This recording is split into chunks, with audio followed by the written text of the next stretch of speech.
वही समय लाहौर को सेठ अपनी संपत्ति बेच के इत्र लेके आयो, स्वर्ण के पात्र में लाकर के माने स्वामी जी के सामने धर दियो। अब माने तो स्वामी जी के सामने या हमारे धरो कि ये ले जाकर के बिहारी जी की सेवा में प्रयोग करेंगे। और जा समय माने इत्र धरो, वही समय श्री जी ने मानसी में ललिता जी कछु करो। जैसे इत्र की सुगंधी आई, स्वामी जी ने वही इत्र को पात्र पकड़ो महाराज और पकड़ करके सामने यमुना जी में पधराई दियो। मानो मानसी में श्री ललिता जी ने वही इत्र लेकर के सामने ठाकुर जी आ रहे हैं चटक रंग लेकर के, और लेकर के किशोरी जी ने एक तरफ से पकड़ो, दूसरी तरफ से ललिता जी ने इत्र को पात्र पकड़ो और पूरो भरो भयो इत्र को गाढ़ो कीच जैसो इत्र ठाकुर जी के ऊपर ढार दियो। बोलो वृषभानु दुलारी की। ऐसा रंग डारो, कभी खसको इत्र देखो कीच वारो। कीच वारो मतलब वाकू डारो तो ऐसा तार जैसो निकले, वो उछाल करके ठाकुर जी के ऊपर डार दियो।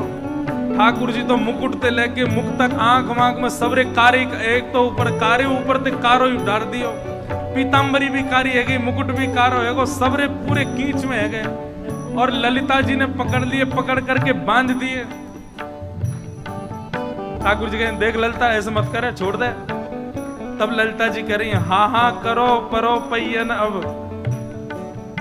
हाथ जोड़ो कान पकड़ो किशोरी जी के चरणन में परो।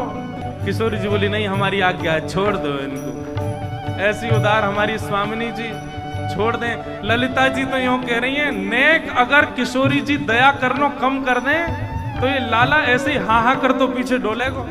आहा, स्वामी जी तो मानसी में बैठे, और जब मानसी पूर्ण भई किशोरी जी की दयालुता देख करके तो नेत्र सजल है गए स्वामी जी के। कैसी दयालु हमारी किशोरी जी।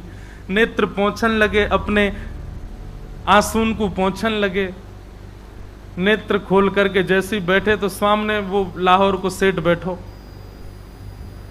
बेचारो इत्र पड़ो है सामने, वाकू देख रो पात्र बह गयो जमुना जी में सोने को, संपत्ति बेच के लेके आयो बेचारो। इतने भाव, इतनी श्रद्धा, इतने मनते लायो, बाकी सभी श्रद्धा खत्म है गई। बोले क्या फायदा, ऐसी कहा भैया इनकी स्थितियां हैं। नेक विचार नहीं क्यों, मैं संपत्ति बेच बाकी सब छोड़ छाड़ के आयो शरणागत वे के काजे। अरे मेरे इत्र की नेक सेवा, अरे ठीक है आपकी स्थिति जो भी हो कर दई आप। नेक तो बिहारी जी के पास, बिहारी जी को नेक छुप जाता हो, मुझे लगती मेरी सेवा